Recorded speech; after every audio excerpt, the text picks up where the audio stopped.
ہستی ہے، لیکن کہنے کی بات یہ ہے کہ عمر کے بارے میں ایسا کیوں ہے؟ ہم تو اللہ تعالیٰ نے یہاں 40 سال کی عمر کے ہونے والے کی دعا دی ہے، اے میرے پروردگار مجھے توفیق دے کہ میں تیری اس نعمت کا شکر بجا لاؤں جو تو نے مجھ پر اور میرے ماں باپ پر انعام کی ہے، اور یہ کہ میں سے نیک عمل کروں جن سے تو خوش ہو جائے، اور تو میری اولاد کو بھی صالح بنا۔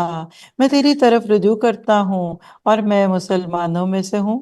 تو آئیے ذرا اس دعا کو دہراتے ہیں۔ 40 کے ہو گئے یا ہو جائیں گے، لیکن دعا تو بڑی خوبصورت ہے۔ ربی اوزعنی ان اشکر نعمتک التی انعمت علیہ وَلَا وَالِدَيَّ وَنَعْمَلَ صَالِحًا تَرْضَاهُ وَأَصْلِحْ لِي فِي ذُرِّيَّتِي إِنِّي تُبْتُ إِلَيْكَ وَإِنِّي مِنَ الْمُسْلِمِينَ۔ سوال پھر 40 کا ہی اٹکا ہوا ہے، کیوں؟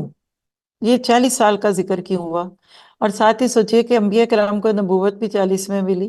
بچپن سے جملہ سنتے آئے کہ اللہ کے نبی کی عمر مبارک جب 40 سال کے قریب ہوئی تو آپ کو سچے خواب آنے لگے، پھر آپ غار حرا میں جا کے رہنے لگے، اور پھر آپ پہ قرآن کھلا۔ اور اسکالرز میں سے ایک بہت اچھے اسکالر ہیں تو وہ تو کہتے ہیں کہ قرآن سمجھ ہی 40 کے بعد آتا ہے۔ بڑی دیر مجھے بھی اس چیز کا خوف، کہتے ہیں نا کہ ایک بندے کے دل میں شوق رہتا ہے کہ 40 کے بعد پتہ نہیں کیا ہونا ہے، اور کسی نے کہا اچھا پھر 40 کے بعد ایک ہی بار پڑھیں گے جب سمجھ نہیں آنا۔ لیکن بات یہ ہے، اس دعا کے سینیریو میں دیکھیے نا تو 40 سال کی عمر میں بندہ 2 نسلوں کو ساتھ لے کے چل رہا ہوتا ہے۔ عموماً اپنے بچے پیدا ہو کے ہمارے قد کے برابر ہو چکے ہوتے ہیں، اور اپنے ماں باپ بوڑھے ہو کے ارذل عمر میں پہنچ چکے ہوتے ہیں۔ یہ جو 3 نسلوں، ایک اپنی جنریشن یعنی ہسبینڈ وائف، پھر بچے جو چھوٹے ہیں، اور میاں بیوی کہہ لیجئے کہ دونوں کے ماں باپ کو لیں تو ساس سسر، کبھی ماں کے لڑکی کے ماں باپ ساتھ ہوتے ہیں اور کبھی لڑکے کے، تو یہ وقت بہت مشکل ہوتا ہے۔ اور یہ بات بہت بڑی حقیقت ہے کہ کوئی بھی سپاؤس اپنے ماں باپ میں سے کسی ایک کے حق ادا نہیں کر سکتا جب تک دوسرا اس کی مدد نہ کرے۔ سمجھ لیجیے، آپ اپنے ماں باپ کو اپنے ساتھ رکھنا چاہتی ہیں کیونکہ آپ اکیلی بیٹی ہیں، آپ کا بھائی نہیں، یا ہیں تو نہیں ہے، یا کوئی بھی ہمارے کلچر میں خاص طور پہ انڈو پاک میں بیٹی کے گھر کا پانی بھی حرام سمجھتے ہیں۔ حالانکہ حدیثوں سے پتہ چلتا ہے کہ اللہ کے نبی حضرت فاطمہ کے گھر جایا کرتے، اور وہ جو حسب توفیق ان کے آگے رکھتی وہ شوق سے کھاتے۔ یہ ہندوانہ کلچر ہے کہ بیٹی کے گھر کا پانی نہیں پینا، یہ ہے وہ ہے۔ لیکن یہ ہے کہ اب شوہر اگر ساتھ نہ دے تو بیوی کیسے ماں باپ کو خوش رکھے گی؟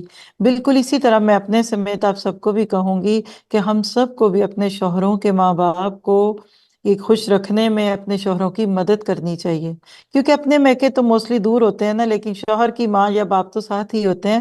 تو تھوڑا سا صبر کیجئے، کمزور سہارے ہیں، دعائیں ہی دیں گے۔ اگر وہ اپنے بیٹے کو دعا دیں گے تو آپ کو ہی لگنی ہے۔ آپ یہ کہہ لیں کہ وہ اپنے بیٹے کو نہیں، آپ کے شوہر کو دعا دے رہے ہیں، آپ کے بچوں کے باپ کو دعا دے رہے ہیں۔ تو ہمیشہ سینیریو اچھا رکھیے، گھروں کا ماحول اچھا رکھیں۔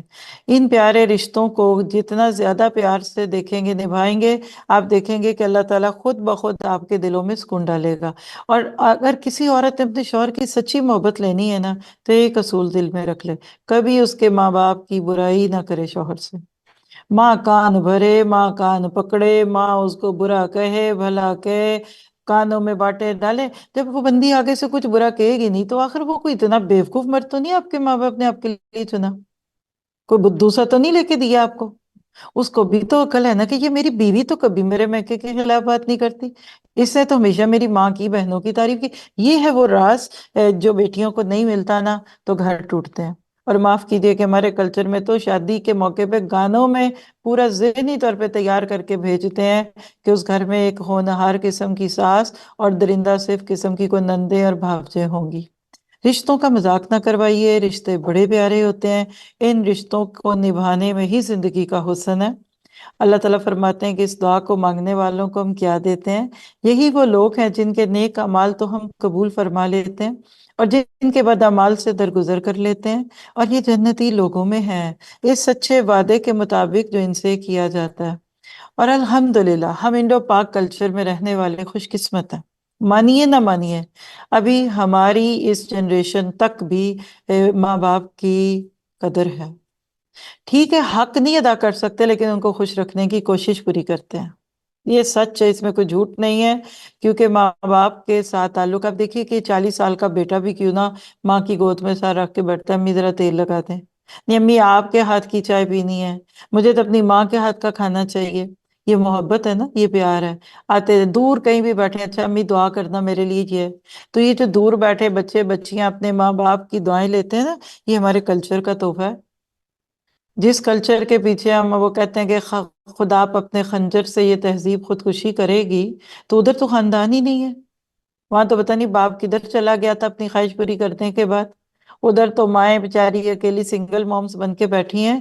تو قدر کیجئے آپ اپنے سسرال اور اپنے میکے، یعنی ماں باپ دونوں طرف کے جو مدر اینڈ فادر ہے، ان کی جتنی کیئر کریں گے نا، غیر محسوس طریقے سے آپ کے بچے دیکھیں گے، وہ بھی آپ کو دیکھ رہے ہوتے ہیں۔ اور اسی طرح سے اولڈ ہومز اور day care centre are equal to.